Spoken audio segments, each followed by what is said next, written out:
Corsus was once a world on the verge of revolution. The stilt-supported homes that sit in the swamp muck, the complex machinery that digs deep into the earth, and the carved mines filled with intricate networks of piping all speak of a civilization ready to move forward technologically into a new age. Their social structure was complex and well established. They had tools, a writing language, and the ability to craft useful items.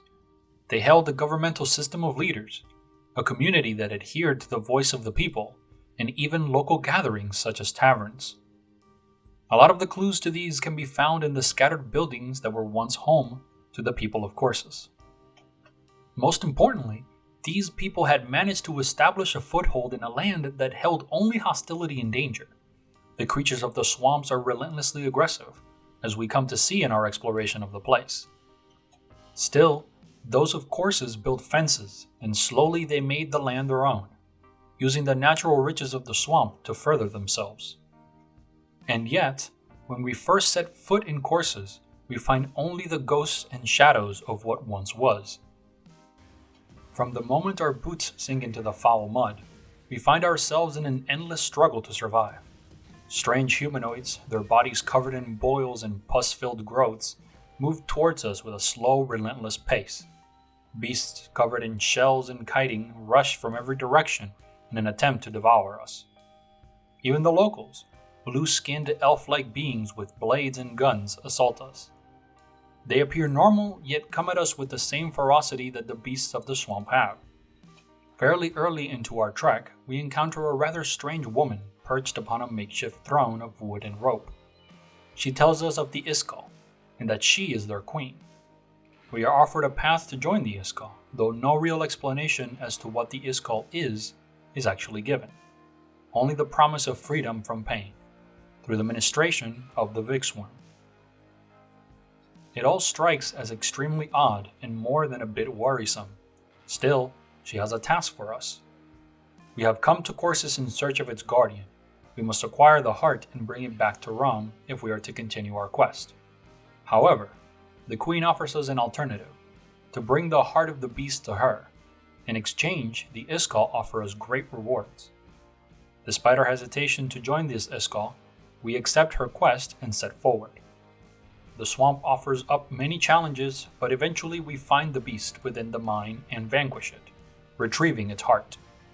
When we return to the Queen, she is elated and seems to know of our success before we even mention it. Apparently, the Iskal have been watching. The heart is passed over, but she gives no explanation as to what she would do with it. It isn't for us to know. Still, her excitement is clear. We leave her and head out in search of answers. Many questions rolling in our minds as to what exactly is going on here. We manage to move through the swamp with relative unharmed, putting down any who attempt to slow our pace. Peeking over the trees and long abandoned defenses, we find a field of metallic posts sticking out of the earth.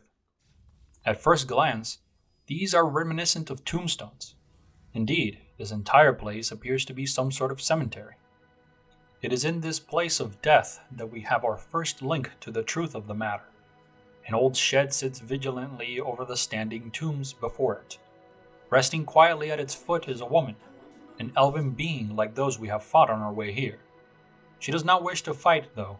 In fact, she seems afraid of us. Speaking to her reveals much of Corsus and its past. Never seen your kind before. Another world? You mean there is life beyond this wretched rock? Matters not. I doubt I will live to see it. How long do I have before I am taken? Moments. Ages. Oh, she will find me. And I will fall, just like all my kin. Sesnia.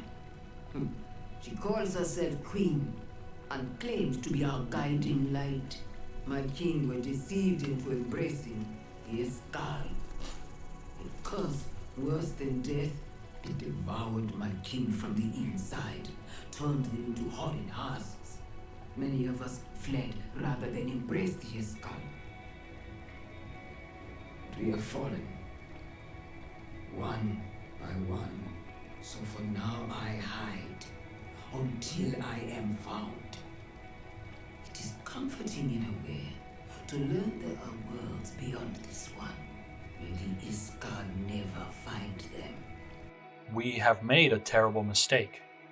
This woman, Cesnia, she is the one we spoke with, the one that we provided the heart to. Her words ring clear with understanding. The constant assault from the locals, the abandoned infrastructure, it all makes sense. The Iskal is a life form, a parasitic entity that slowly removes the mind of the host and leaves the body to be used as a vessel. Those that we find in the swamp, despite their appearance, are no longer people. Only husks waiting for metamorph into whatever form the Iskal needs of them. As we have seen, some have already started to make the change, and others have fully transformed. The end result is a world populated only by the parasite, led by whatever presence it chooses to represent itself with. Searching through the abandoned homes of the people of Corsus, we learn more of what exactly happened. A series of journals can be found that detail the slow decline of the town. It all began with small gatherings in a tavern. Nia the Queen held these little meetings in public places, an open invitation to any who would listen to her. She spoke of the Iskal as a form of freedom, a way for anyone to be released of their burdens and pains, a community built around the ideal of the Iskal, unity and peace. At first, the locals felt a strong unease from the strange woman. Requests were made for her to be removed from the town, but despite these complaints, she remained. Over time, curiosity or simple boredom drove people to her. Most dismissed her words as simple nonsense or madness, but not all. A few of the people felt power in her words. What she said, the way she spoke, resonated with them. It was as if she could feel their pain, as if she offered answers to questions they had asked all their lives. That was enough. Only a few joined at first, and with the willing ingestion of the Vixworm, they became one with the Iskal. Their individuality was slowly sapped from them, their minds wiped of all thought other than the Iskal. These were the first, and through them, Cesnia took hold of the rest. Using the people under her fold as influence, she overtook their families and friends. From home to home she moved, spreading the Vixworm into each and every one that would accept. Not all came willingly. Those that stood against her tried to fight back. But how do you attack a long-life friend, a member of your family? All they could do was run. Even that was not enough. They were persecuted and given an option: join the Iskal or die. Some chose to leave the world with their minds intact.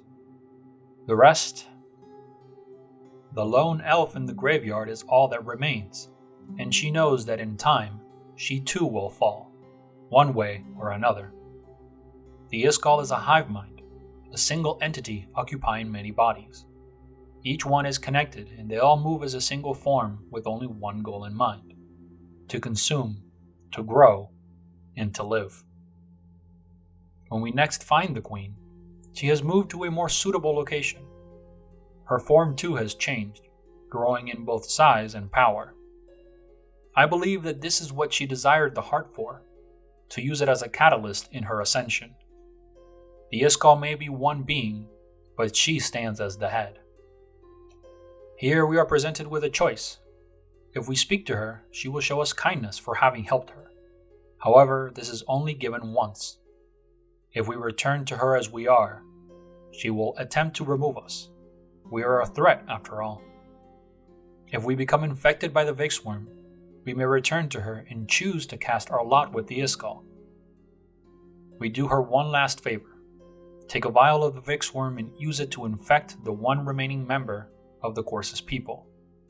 In turn, we can refuse her and instead engage her in battle. She proves to be an almost indomitable opponent, but we eventually remove her from her throne. However, even so, there is little that we can do for Corsus. As we move through the Gothic-like hives of the Queen's throne, and back towards our home in Ward 13, we leave this place with the knowledge that there is nothing more to be done of it.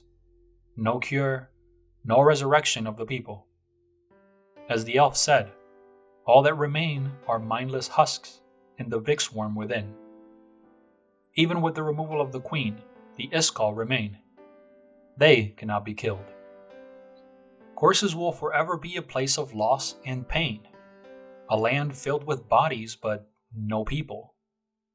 The saddest thing of all is that there are none there to feel it, to remember. In time, the promise made by Cesnia will come true. There will only be peace and unity. All that will remain is the Iskal.